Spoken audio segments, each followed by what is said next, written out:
Our final topic for this series is testing, at least an introduction to testing. So let's begin from scratch. We're going to use this concept of teams. So I'm going to build an application called Teams, and let's cd in there. And take a look at your test directory. Now, you'll be happy to hear, I think in the PHP world, Laravel's testing facilities are the peak of the mountain. They're really, really good. Okay, so if I open up my feature and unit directory, think of a feature as something your application should do, a feature of your site. So if you created a website to sell music back in 2001, then maybe a feature would be a user can sell music. Or another feature is you can buy music. Or a feature might be every band has a profile. Those are features. Now, unit tests are much more isolated and low level. So if a feature goes from the outside in, a unit test will be more like if I instantiate this class and then I call that method, then I expect some result. It's much more isolated on one or maybe a small grouping of classes. Now we can trigger our test suite by using this vendor bin PHP unit executable. Or you can add this to your path so that you can simply say PHP unit.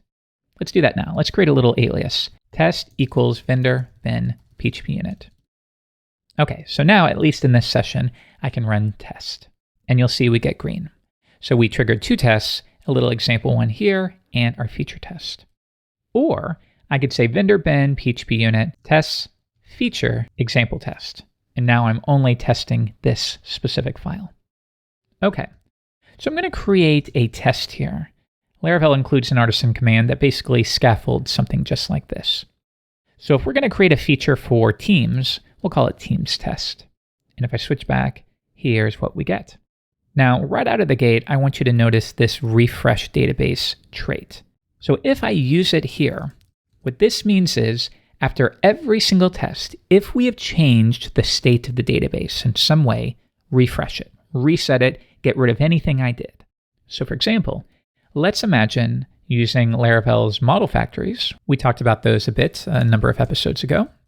So let's say we created a user. Well, think about it. If I did not use this trait, after every single test, I would have yet another user saved in my database.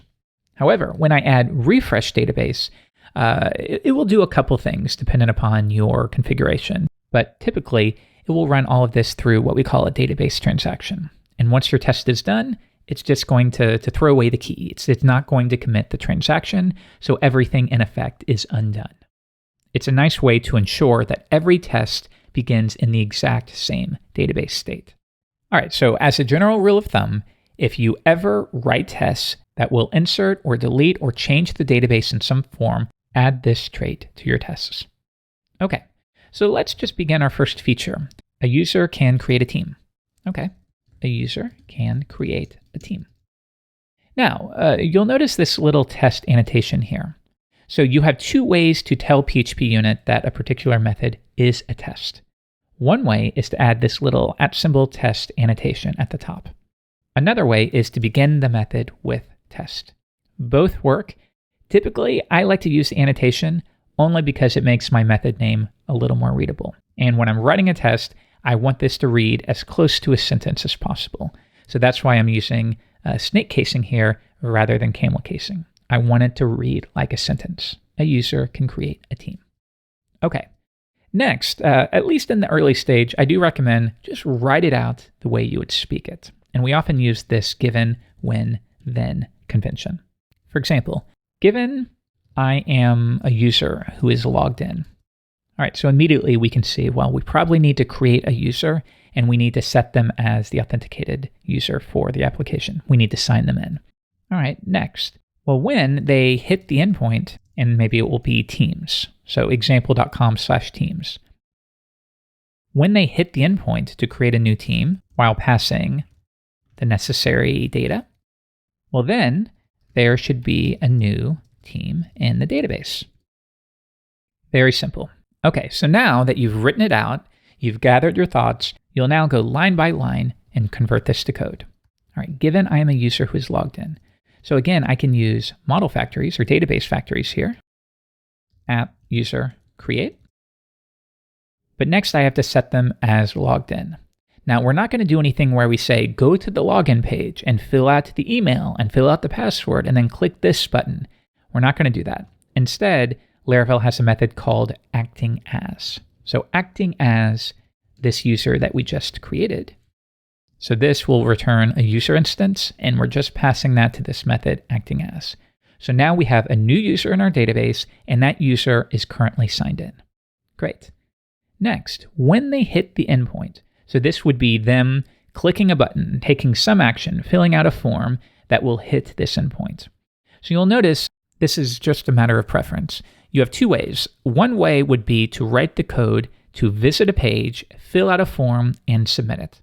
Another way is assume that form works and then begin at the endpoint. And I find this ends up being, you don't have the form under test. You could write other tests for that, but it's also not nearly as brittle.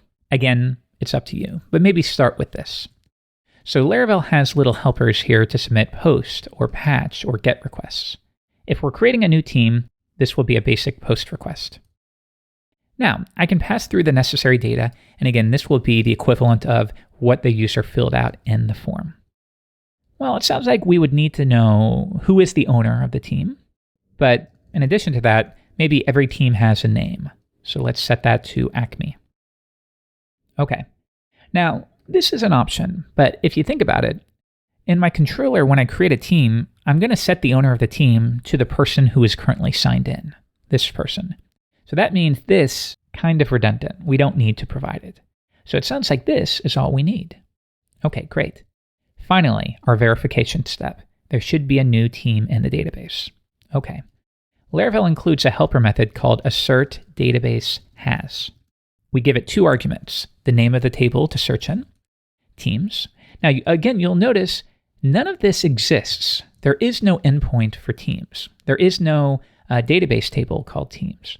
We are writing the test before the code has been written, and this is called basic test-driven development. Okay, so I'm going to look for a record in the teams table where the name column is equal to Acme. So let's give this a test. Now, once again, I can run it manually. So we have teams test, and of course it's going to fail. Or just about every modern code editor will have some kind of plugin or functionality to quickly run your tests. So for example, in Sublime, I use a plugin that will instantly test the method under the cursor, like that. Just do a little bit of Googling and you should be able to streamline this. Until then, I'm going to do it manually. All right, so it failed. Access denied for user homestead at localhost. Of course, this is a brand new application. We haven't yet set up our database details. Okay, I'm going to go to .env. I'm going to use a MySQL database. The name of the database will be teams, which I need to create. The username by default on my system is root, and the password is blank. Okay, let's go to SQL Pro, and I'm going to add a database called teams. There we go. Now, let's run our test again. Okay, good. Our error has changed, and this is what you want when you're writing test-driven development. You write a test that fails, and then you begin working toward making that pass. So often, you'll write a little bit of code, you run the test again, and if the error changes, that means usually you've made progress. So in this case, it's saying, hey, there's no teams table. I don't know what you want here. All right, that's our next step. Make me a new migration for a teams table. Okay, let's open that file, create teams table. And to begin, we've specified that a team belongs to a user. So a user can own and manage a team. All right, unsigned integer, user ID. Next, a table consists of a name. Now we can also set up the foreign key constraint here, but I'm going to skip that. Okay, so now that we have our migration here, let's run it again. And the error has changed. Now again, do note that because we're using this refresh database trait, it automatically ran our migration. So if I switch over to SQL Pro and give it a refresh, you'll see that we do have that teams table. Now, if we have time, later in the video, I'll show you how to set up a separate testing database or even a testing database in memory. But for now, we're going to use our same local database and then just roll everything back after we're done. Anyways, let's switch back. Failed asserting that a row in the table matches the attributes, so the error has changed. We looked in the teams table, but we didn't see anything with the name of Acme. Okay, of course not. Again, we have this endpoint here, but we don't do anything. We haven't even responded to it. So that's our next step. Go to our route/web file, and we could set up a controller, but I'm just going to do it here. Listen for a post request to Teams. And now we need to grab what will ultimately be the form data that the user filled out. But we are simulating that and passing that through here. So if I want to grab name is Acme, just like from a form, I can say request name. Okay, so let's begin by validating the request. And we'll say that name column does need to be required. Next, I don't have a team model set up just yet. So why don't we do that? PHP Artisan, make me a model called team. All right. Now I can say app team create, and we'll pass through the attributes like we reviewed. Now we can either return a response or a redirect, whatever would be appropriate for the app. Okay, so let's run our test again. And it still fails, and I bet this could be a little confusing because from your end, well, we did everything we think correctly. I happen to know what the issue is, but you might personally be thinking, well, why isn't it working? And we don't see any error. There must be some kind of exception thrown. So here's the deal. By default, these tests will handle any exceptions that come into play, and it catches them and handles them gracefully. But often for your test, that isn't what you want. So what you can do, either for your entire test suite or a single method or a single class, is you can call without exception handling. So we don't want Laravel to catch any exceptions and handle them, because that's not quite what we want. We actually want to see the exception on the fly. Make sense? So we call without exception handling. Now, watch if I run this again. Okay, now we can see a bit better. Okay, a mass assignment exception was thrown. Of course, that's because for team, we did not set up guarded or fillable fields. Okay, now let's run it again. And we've changed the error. All right, so field user ID does not have a default value. Okay, so we would expect this, right? If I come back to this section, we created a team, but a team needs to belong to a user, and we didn't specify who that user was. So why don't we start by saying attributes, user ID, or owner ID if you prefer, will be the authenticated user's ID. Now, we can do this in a slightly different way, but let's start with this. But before I run it, I do want you to think about something. This endpoint can be hit by anyone, but we can see that it's required that you're authenticated. So we do need the necessary middleware, and we'll do that in a minute. Let's come back and run it again. There we go. And now we get green. So congratulations. We definitely took the long route for that. You can do it much more quickly once you get into a nice workflow. But nonetheless, you've just used TDD to prepare your first feature test. And by the way, once you're at green, if you wish, you can remove this entirely. That can be something you temporarily add as you're working on a test. Now, finally, a little bit of cleanup. Why don't we set up the attributes here? And then I can update this. Okay, so we've made some changes. Let's rerun our test, and we're still at green. Now think about what the benefit is here. For the lifetime of your site, when it comes to how we create a new team, you have complete assurance that it works. And if you ever make some kind of change here, like you accidentally remove a line, well, when you run the test, it's instantly going to tell you, don't deploy because something changed here and your tests are no longer working. But to wrap up, we do want to handle the situation where you hit this endpoint and you're not signed in.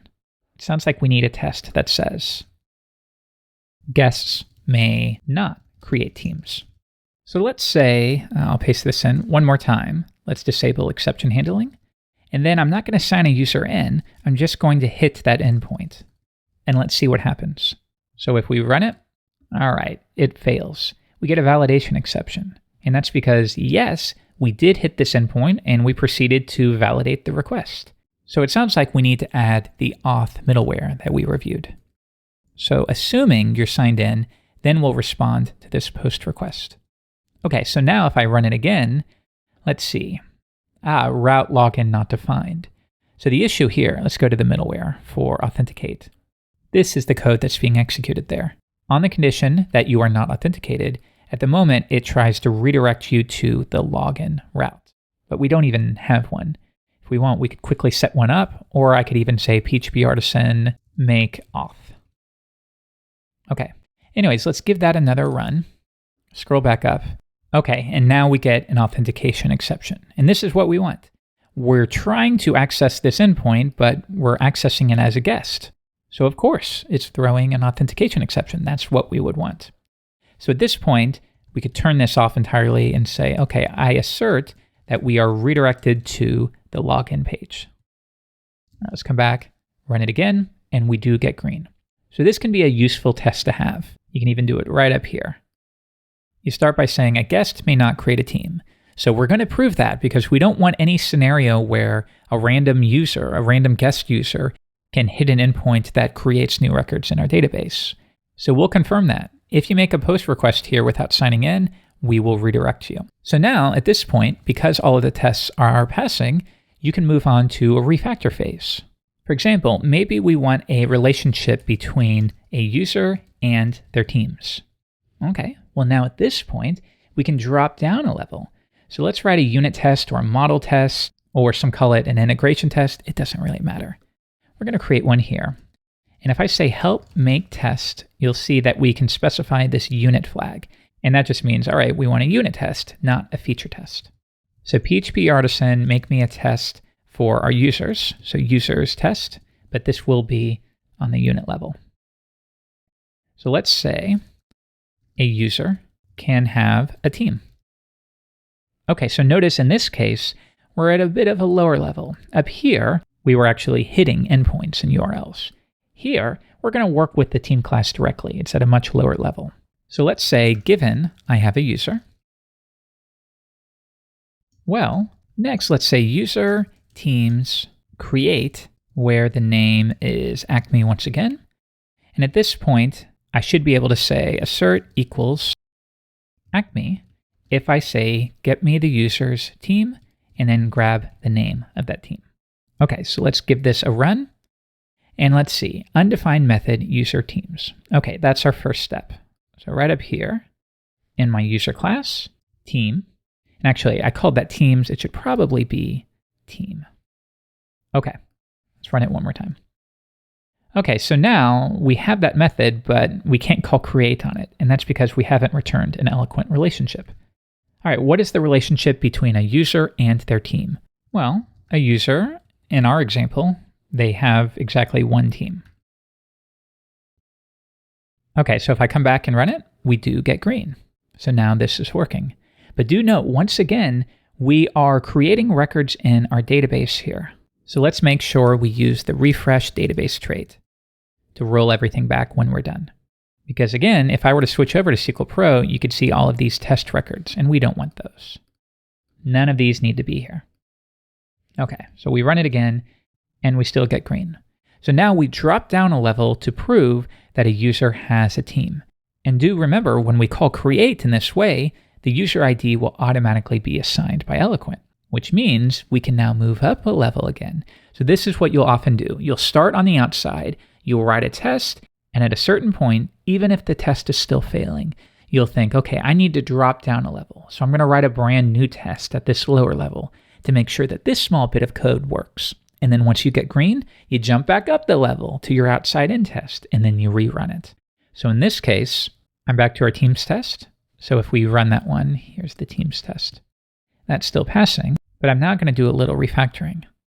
When we handle the creation of a team, I'm now going to say, get me the authenticated user, team, create, and then I'll pass through the attributes, and I can remove this section where we explicitly set the user ID, because we've learned that will happen automatically now. So if I run the tests again, I don't even have to open a browser. I know it works because the test returns green. So finally, if you want to get crazy, you could just move all of this inline here. And I don't know, did we make a mistake? Let's run it. Nope, it's still returning green. Okay, so you know what? I think that's going to do it.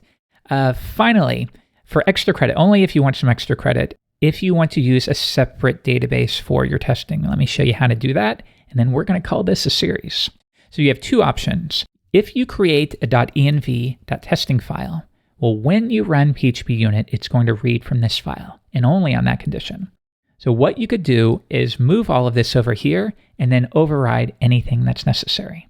So maybe you have a database called Teams Testing. Okay, well now, when you run your PHP unit tests, it will use this database. Let me show you. If we run it, I think this is going to fail. Yeah. So if we scroll up, it's trying to say, okay, well, you told me to use this database, but it doesn't exist. And of course not, we haven't created it. So that would be one way to do this. You create your database, run it again. It's going to migrate for you. And now you have two separate instances. You have your local database, and then you have your testing database. Okay. Now another option, if you don't want to go this route, let's delete that, is you can also specify environment variables in your phpunit.xml file. Think of this as a configuration file for most of your settings. But if I scroll down, you can also specify environment variables, and these will correspond to what you have here. So that means, like right here, let's say you want to use not an actual MySQL database, but an SQLite database in memory. Okay, well, let's override DB connection. So let's come back right here, and we'll say DB connection will be SQLite. And then finally, let me show you this. We'll go to our config/database file. If I scroll down, here is the connection for SQLite. Well, we could use a file-based database, but again, if I want to use it in memory, there's actually a little keyword, and this is just something you would learn if you researched SQLite. But you could do this. DB database will be memory. This is our way of saying, okay, I want a database, but don't create a file for it. We're just going to do this all in memory. Okay, so now, if I switch back to SQL Pro, I can delete this database entirely. And if I run my tests, I think I'll still get green, and I do. But now, we're not using our local database anymore. Instead, we're running our migrations on the fly, and we're doing it all in memory.